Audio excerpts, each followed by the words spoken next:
السلام علیکم۔ آج پیر ہے جون کی 3 تاریخ۔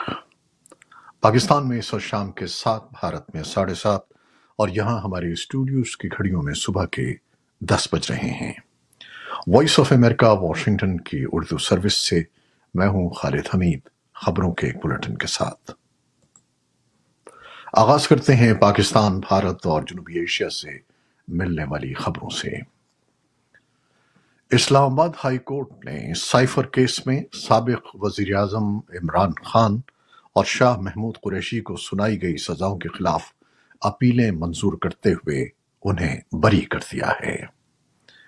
چیف جسٹس عامر فاروق اور جسٹس میاں گل حسن اورنگزیب نے پیر کو عمران خان اور شاہ محمود قریشی کی اپیلوں پر محفوظ فیصلہ سنایا۔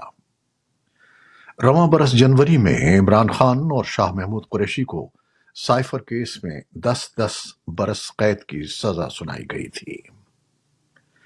ایک اور خبر کے مطابق مخصوص نشستوں کے کیس پر چیف جسٹس فائز عیسیٰ اور جسٹس منیب اختر کے درمیان جملوں کا تبادلہ ہوا اور سماعت منگل تک کے لیے ملتوی کر دی گئی۔ الیکشن کمیشن کی جانب سے خواتین اور اقلیتوں کی مخصوص نشستیں سنی اتحاد کونسل کو نہ دینے کے خلاف کیس کی سماعت پیر کو ہوئی تھی۔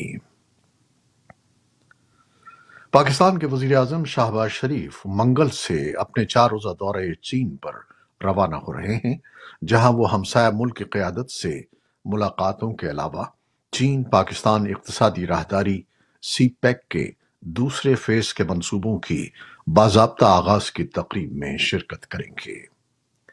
خطے کے بدلتے ہوئے حالات اور اقتصادی مشکلات سے نکلنے کے لیے شہباز شریف کے دورہ چین کو اہمیت کی نگاہ سے دیکھا جا رہا ہے۔ بھارت میں 1 جون کی شام کو لوک سبھا انتخابات کے آخری مرحلے کی پولنگ مکمل ہونے کے بعد نشریاتی اداروں اور سروے ایجنسیوں کی جانب سے پیش کیے جانے والے ایگزٹ پول میں نریندر مودی کی قیادت میں تیسری بار بی جے پی کی حکومت قائم ہونے اور این ڈی اے کو 400 تک سیٹیں ملنے کی پیشن گوئی کی گئی ہے۔ ایک طبقے کا خیال ہے کہ 4 جون کو جب ووٹوں کی گنتی ہوگی تو نتائج بھی تقریباً ایسے ہی آئیں گے اور نریندر مودی کی قیادت میں بی جے پی کی مسلسل تیسری بار حکومت قائم ہوگی، جبکہ دوسرے طبقے کا خیال ہے کہ تیسری بار مسلسل مودی حکومت کے قیام کے امکانات تو ہیں، لیکن بی جے پی کی قیادت والے حکمراں محاذ این ڈی اے کو اتنی نشستیں نہیں ملیں گی جتنی ملنے کا امکان ظاہر کیا گیا ہے۔ تاہم بعض تجزیہ کار ایسے بھی ہیں جو یہ دعویٰ کرتے ہیں کہ ایگزٹ پول کے بالکل برعکس نتائج برآمد ہوں گے۔ اور اب غزہ کی تازہ ترین صورتحال اور عالمی خبریں۔ فلسطینی محکمہ صحت کا حکام کا کہنا ہے کہ وسطی غزہ میں اسرائیلی حملوں میں پیر کی رات 11 افراد ہلاک ہوئے، جن میں 1 خاتون اور 3 بچے شامل ہیں۔ اتوار کو دیر گئے بوریج پناہ گزین کیمپ میں ایک گھر پر حملے میں 3 بچوں سمیت 4 افراد ہلاک ہو گئے۔ دوسرے حملے میں پیر کی صبح نصیرات پناہ گزین کیمپ میں 1 خاتون سمیت 7 افراد ہلاک ہو گئے۔ قبل ازیں اسرائیلی فوج نے کہا تھا کہ ایک شخص کی لاش غزہ کی سرحد کے قریب ایک کمیونٹی سے ملی ہے، جس کے متعلق خیال ہے کہ وہ یرغمالی تھا۔ امریکی صدر جو بائیڈن نے جمعے کو کہا کہ اسرائیل نے حماس کو 3 مرحلوں میں جنگ بندی اور یرغمالیوں کی رہائی کے معاہدے کی پیشکش کی ہے۔ صدر بائیڈن کا کہنا تھا کہ غزہ میں لڑائی ختم کرنے کا وقت آ گیا ہے اور حماس اب اس قابل نہیں ہے کہ اسرائیل پر بڑے پیمانے پر حملہ کرے۔ خبر رساں ادارے اے ایف پی کے مطابق اسرائیلی حکومت کے ترجمان کا کہنا ہے کہ وزیر اعظم بائیڈن غزہ کے منصوبے کو نامکمل خیال کرتے ہیں۔ اقوام متحدہ کے ماہرین کے گروپ نے پیر کو تمام ممالک سے مطالبہ کیا کہ وہ مشرق وسطیٰ میں امن کو یقینی بنانے کے لیے فلسطینی ریاست کو تسلیم کر لیں۔ یہ اپیل اسپین، آئرلینڈ اور ناروے کی جانب سے فلسطینی ریاست کو باضابطہ طور پر تسلیم کیے جانے کے 1 ہفتے سے بھی کم وقت کے بعد سامنے آئی ہے۔ اس فیصلے پر اسرائیل کو خفگی ہے اور وہ غزہ میں تقریباً 8 ماہ کی جنگ کے بعد خود کو الگ تھلگ پاتا ہے۔ وائٹ ہاؤس کے ترجمان برائے قومی سلامتی جان کربی نے کہا ہے کہ اگر حماس تنظیم اسرائیل کا پیش کردہ جنگ بندی کا منصوبہ تسلیم کر لیتی ہے تو امریکہ کو توقع ہے کہ اسرائیل بھی جنگ بندی کو تسلیم کر لے گا۔ امریکی نشریاتی ادارے اے بی سی نیوز پر اتوار کو انٹرویو دیتے ہوئے جان کربی کا کہنا تھا کہ یہ اسرائیل کی پیشکش تھی۔ انہوں نے کہا کہ ہم پوری توقع رکھتے ہیں کہ حماس اسے مان لے گی۔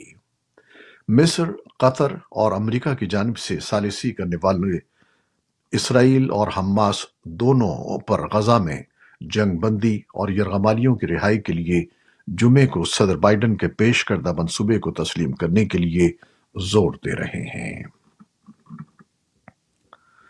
مصر کے صدر عبد الفتاح السیسی نے وزیر اعظم مصطفیٰ مدبولی کو نئی حکومت بنانے کے لیے دوبارہ مقرر کر لیا ہے۔ مدبولی نے پیر کو اپنی حکومت کا استعفیٰ پیش کیا تھا۔ 58 سالہ مدبولی کو پہلی بار جون سن 2018 میں شریف اسماعیل کی جگہ وزیر اعظم مقرر کیا گیا تھا۔ وہ اس سے قبل مارچ سن 2014 سے ہاؤسنگ منسٹر کے طور پر خدمات انجام دے چکے تھے۔ یوکرین کے صدر ولادیمیر زیلنسکی اٹلی میں ہونے والے G7 سربراہی اجلاس میں آن لائن یا ذاتی طور پر شرکت کریں گے۔ صدر کے ترجمان سرگئی نیکراف نے یوکرینی ٹیلی ویژن کو بتایا کہ وہ اس بات کی تصدیق یا تردید نہیں کر سکتے کہ صدر ذاتی طور پر G7 سربراہی اجلاس میں شرکت کریں گے یا آن لائن، لیکن کسی بھی صورت میں وہ وہاں موجود ہوں گے۔ صدر زیلنسکی 15 اور 16 جون کو ہونے والے یوکرین امن سربراہی اجلاس کی حمایت میں اضافے کے لیے کئی یورپی دارالحکومتوں کا دورہ کر رہے ہیں۔ صدر زیلنسکی نے پیر کو کہا کہ فلپائن اس ماہ سوئٹزرلینڈ کی میزبانی میں ہونے والی امن کانفرنس میں حصہ لے گا اور انہوں نے فلپائن کی حکومت پر حمایت کے لیے شکریہ ادا کیا۔ کرملن کے ترجمان دمتری پیسکوف نے پیر کے روز کہا کہ اس میں کوئی شک نہیں ہے کہ روس اور چین کے درمیان Power of Siberia 2 gas pipeline پر ایک معاہدہ طے پا جائے گا۔ اس سے پہلے اطلاع تھی کہ چین کی جانب سے قیمتوں کے مطالبات پر یہ معاہدہ تعطل کا شکار ہو گیا ہے۔ میکسیکو میں سرکاری گنتی میں حکمراں پارٹی کی امیدوار کلاڈیا شینبام میکسیکو کے صدارتی انتخابات میں کامیابی حاصل کر کے ملک کی پہلی خاتون رہنما بن گئی ہیں۔ نیشنل الیکشن انسٹی ٹیوٹ کے سربراہ نے کہا کہ ملک بھر سے حاصل کیے گئے ابتدائی اعداد و شمار کے مطابق میکسیکو سٹی کی سابق میئر شینبام کو 58% اور 60% کے درمیان ووٹوں کے حصول سے کامیابی حاصل ہوئی ہے۔ سر فہرست مخالف گیلویز ایک اپوزیشن سینیٹر اور مقامی کاروباری خاتون ہیں۔ انہوں نے 26% اور 28% کے درمیان ووٹ حاصل کیے ہیں۔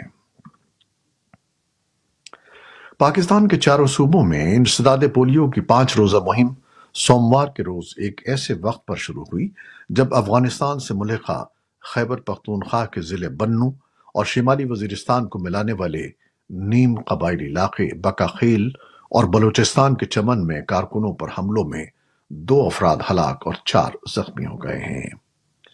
سرکاری طور پر جاری کیے گئے بیان کے مطابق پولیو سے بچاؤ کی مہم 5 روزہ ہے اور آج سوموار سے ملک بھر میں شروع ہو رہی ہے، جس میں 5 سال سے کم عمر کے 1 کروڑ 65 لاکھ بچوں کو قطرے پلائے جائیں گے۔ اور اب کرکٹ۔ T20 ورلڈ کپ میں دلچسپ مقابلوں کا سلسلہ جاری ہے اور نمیبیا نے گروپ بی کے پہلے میچ میں عمان کو سنسنی خیز مقابلے کے بعد سپر اوور میں شکست دے دی۔